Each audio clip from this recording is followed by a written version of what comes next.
See, I told you they could do a better job than me. Let's look at the claims.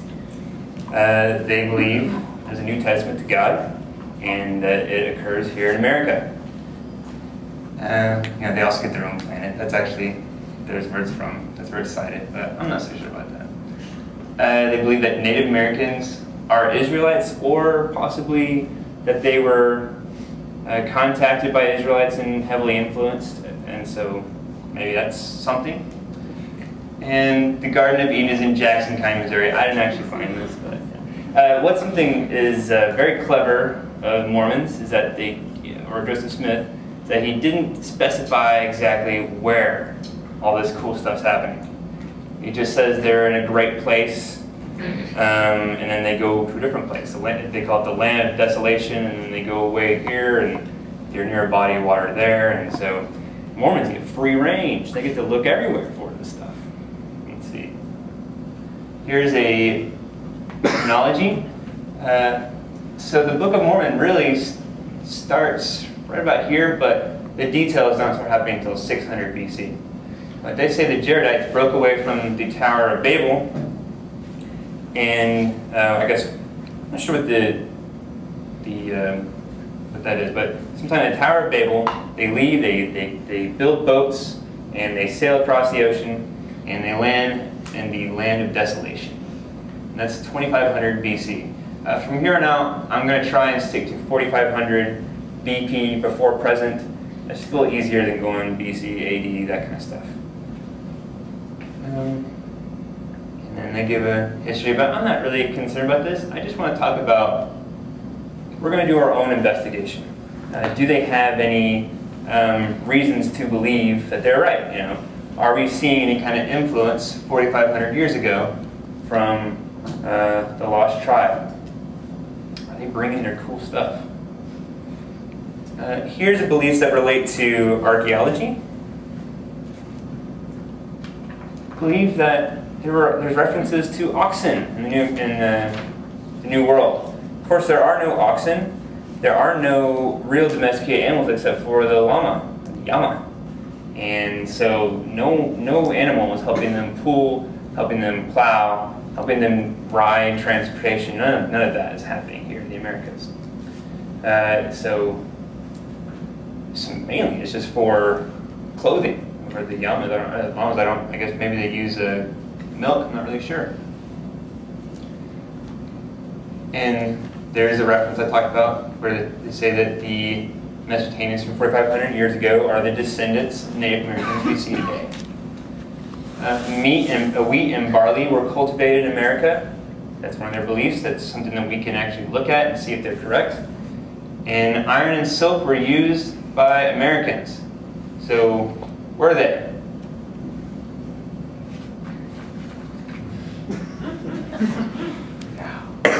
So some of them believe that tapirs, or that there are horses in the New World, and they'll just say, actually that's a tapir. That's what he meant. And what do you guys think? Remember that story about the woman, the zookeeper, who had her arm torn off by a tapir? You think they're domesticated? Or they even look like them? Oh, that's by Horsey Books, the Twitter handle, in case anyone got that reference. I don't get Horsey Books, but... the evidence says, like I said earlier, that there were no domesticated animals, so we didn't have any cattle. Only references you could say that there were cattle is a bison, but bison were definitely not domesticated. At least there's no evidence of it, and there's no reason to think that today. They're very hard to work with today. So, I don't know what they say to that. There are no elephants here. The last time we had elephants or anything like that were mastodons, and they've been gone for at least 10,000 years ago.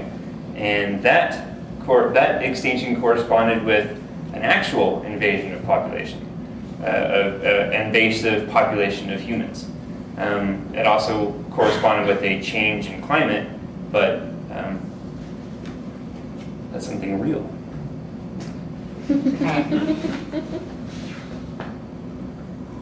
So, their evidence, our evidence. I thought it was just so easy to actually disprove what they had, what their ideas were. So, like I said earlier, we're going to do our own investigation and see what we think. We're going to compare and contrast Mesopotamians and Native Americans. Mormon archaeology is a well-funded event. It's funded by BYU. It's under the organization New World Archaeological Foundation. Started in the 1950s. For a guy in it was inspired by a guy who wrote a travel magazine and talking about how if you go out there in the world, you actually see if there's evidence for what we say and how we are correct. And so they said, let's do it. This guy's right, let's do it. And they even do this today. And what you find is they actually produce pretty cool results because they do archaeology correctly. They don't flood results. They try and publish papers. It's just that they don't find what they want to find. And so they don't talk about it, I guess. I don't know. The apologists at least don't talk about it. Here is an excerpt from their website. That is a project that's happening today. It's happening in Mexico. They want to look in Mexico around, this is a dig site dated around the time of 600 BC, which is right around when the Nephites and the Lamanites became something. And so that's where they are looking. They want to look for foreign elements, right? And perhaps alter our views of the ethnic, cultural, and political affiliations of the region's ancient inhabitants. I wonder what they mean by that.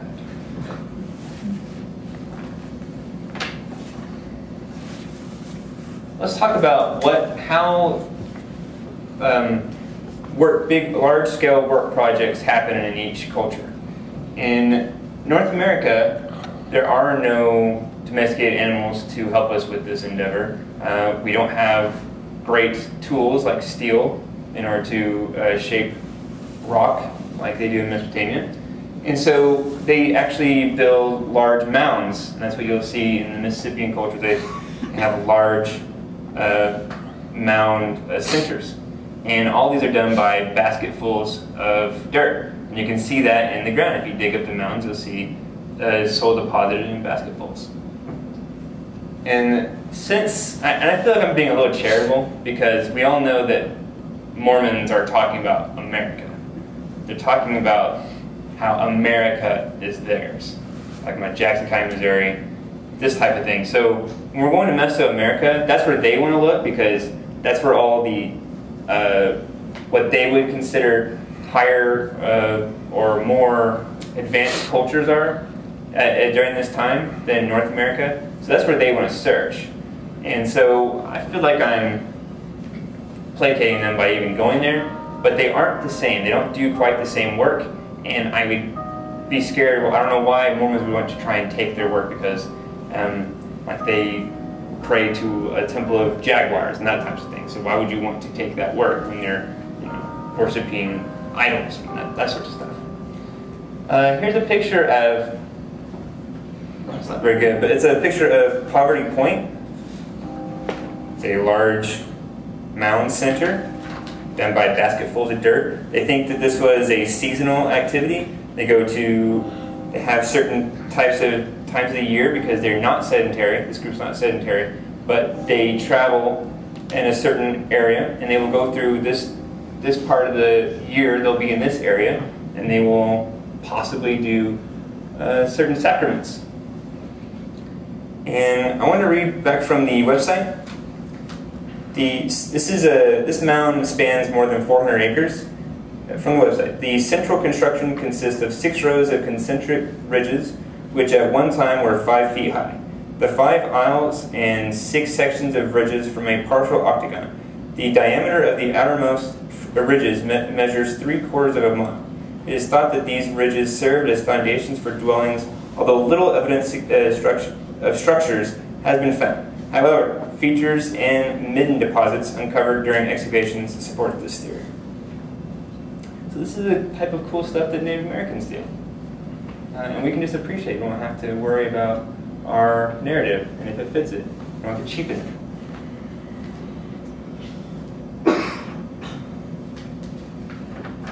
sure I'm getting it right. One of these is Etowah Mounds. It's in Georgia, at the top. And this is a mound structure. They were probably larger than this at one time. But this is the plaza we're standing in, and this is a central area for where important cultural activities happen. Right here is in Spiral Mounds. This is actually in Oklahoma. It's right near the border of Arkansas and Oklahoma. And this might have been, this is in the outer skirts of the Mississippian culture, which is the predominant culture in our area in the southeast of America. It was an incredible cultural center.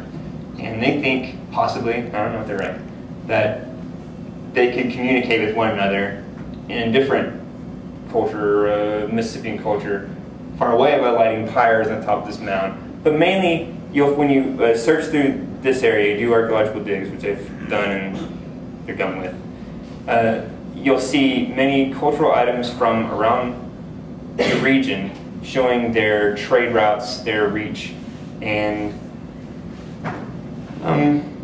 explaining exactly how they get what they want. These mounds were built between 850 and 1450 CE.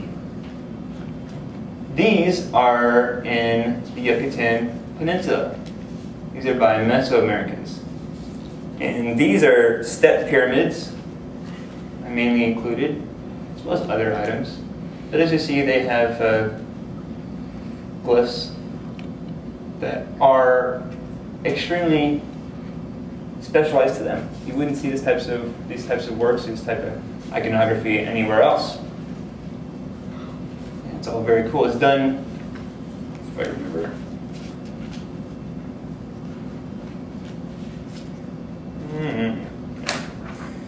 Now, let's move on to Meso-Americans. This is a map of the area where I imagine he's talking about. A lot of great cultural centers are happening here. And this is the time of Hammurabi. These are all of the important cities and cultures that are in existence. Eridu is an ancient Sumerian city in what is now Tel Abu Sharan. A tel is a buildup of mounds that actually happens as a culture leaves, they leave and the town kind of disintegrates, and they come back and they build back on top of that. And what series of that process creates a tel or a mound where they've been building on top of one another. It just shows that a good place to live is always a good place to live, and you always come back to it. This is the ziggurat you'll see in Mesopotamia. It's in the forefront, and this is one of the oldest recorded, they think is a ziggurat. It's a step pyramid.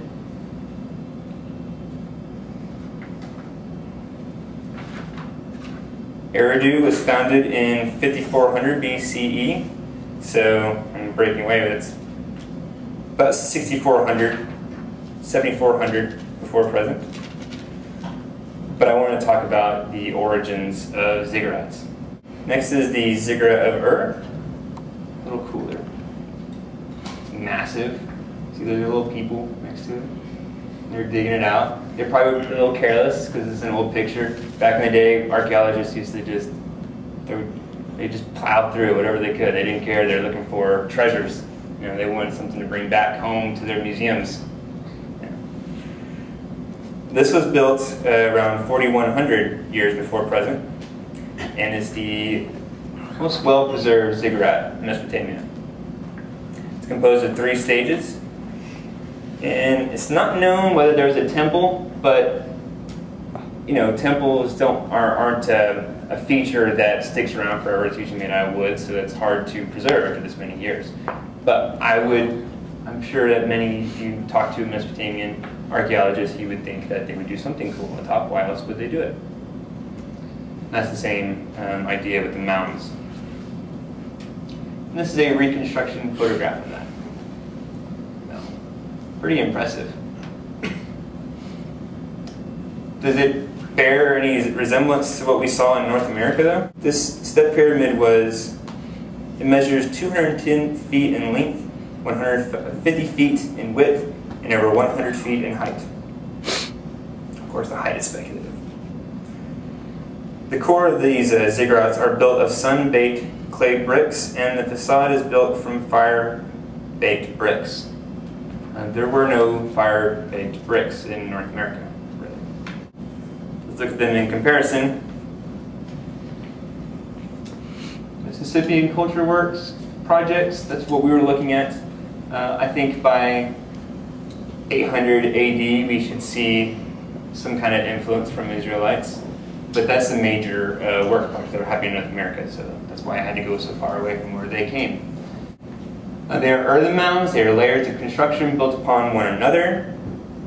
Like I said, basketfuls of dirt. And they were seasonal because these people were not sedentary, unlike Mesopotamians.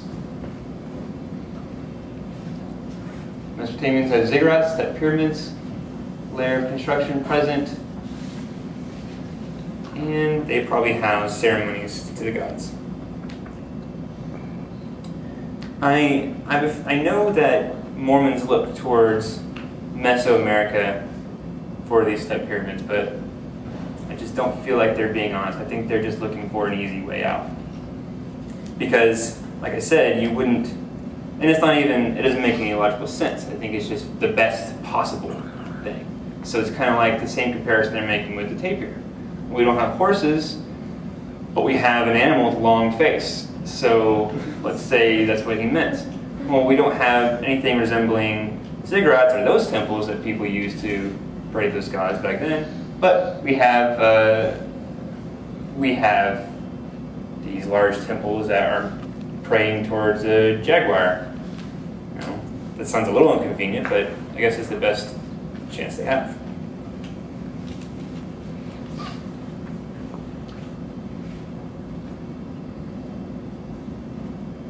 Mesopotamia was one of the first regions to develop agriculture.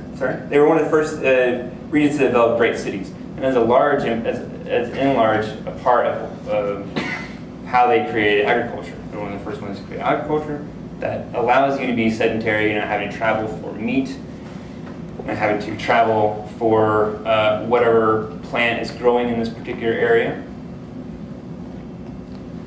They planted crops on floodplains, and I want to read a passage from Ancient Mesopotamia, New Perspectives. The spring equinox marked the beginning of the Sumerian farmer's year. It was then that the rivers swelled by melting snow and mountains far to the north, topped their banks, spreading water and silt over adjacent land and filling the canals and reservoirs. Water soaked into weed-strewn fields that had lain fallow since the previous year's harvest, softening the land and leaching away salt. When the water had drained away, the land was surveyed to assess its cropping potential. Leases for coming year was negotiated and settled. The farmer now cleared the fields. An entertaining Sumerian literary disputation between plow and hoe contrasts their merits in fulfilling this and other tasks. The hoe claims, "I clear the recesses of the embankment for you. I remove the weeds in the field for you. I heap up the stumps and the roots in the field for you."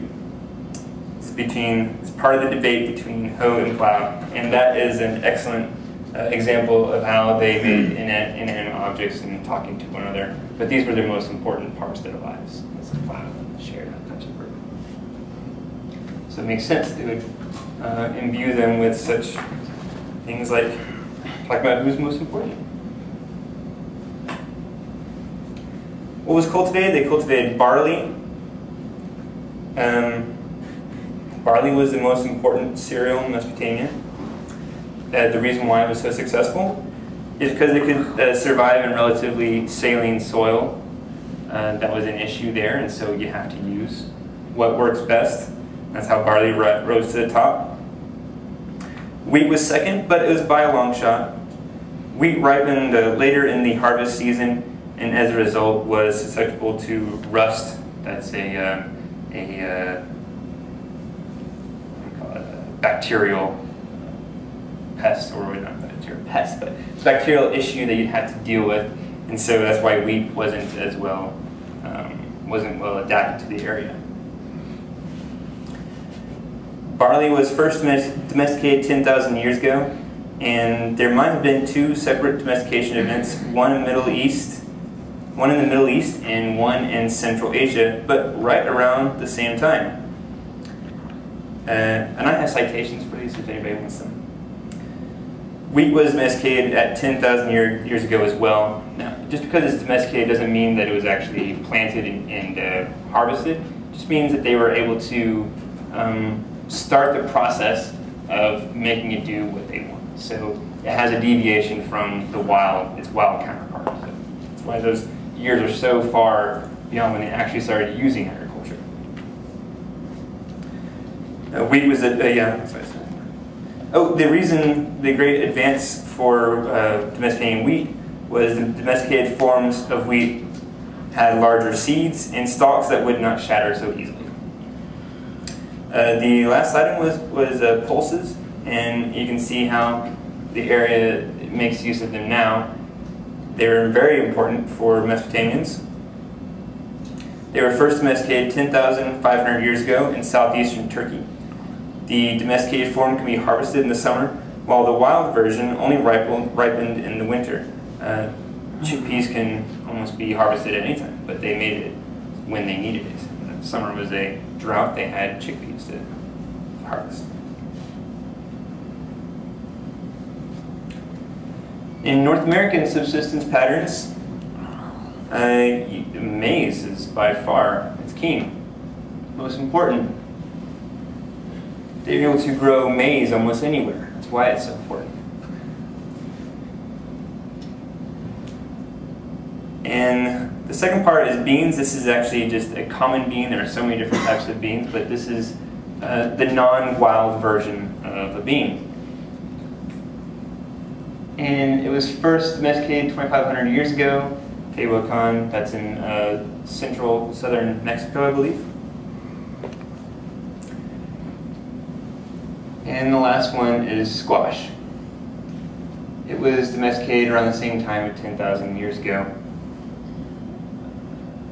But they, like I said earlier, domesticated it first, and then they were able to eventually make it into an agricultural product, and you could be sedentary at that time.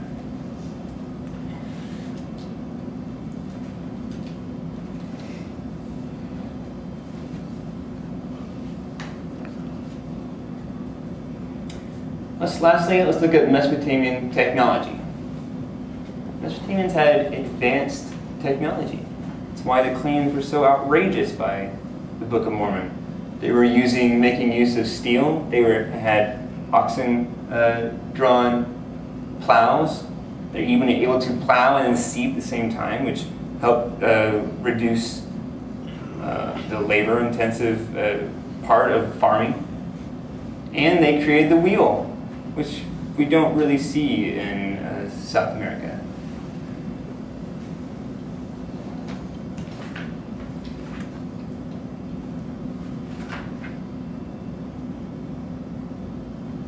And let's look at, I think I left off exactly where we were looking at. When you're looking at 4,500 years BP, you're in the late Archaic period. Sorry, I left it off there. And these are the types of technology you will find there. Most important is bow and arrow. These are the points, so you don't really see the arrow. You mostly just see points everywhere. And these types of points that were being created this time. You also have many items that are a form of these points, much larger. They have, a hatchet, a hand tool that you might use for digging that was strapped to. It had notches in it, and you strap a wooden rod to that. And what's most important to North Americans, steel is most important to Meso-Americans, but for Native Americans, it's the clay pot. That's why our poor archaeologists have spent so much time in the lab sorting through little sherds, little tiny pieces of pottery. And hopefully they might be put together, but mostly not. They're just random broken pieces of pottery. And let's go to conclusions. When you look at what Mormons are trying to do, you realize that they are not taking all the facts into account. I hope I've established that for you. They're not seeing that their opinions don't have any basis in fact. And so they're not doing science. They're not doing archaeology properly. They are following a story. They're not letting these items create a story for them. And I think that's really sad. I think that's a crime.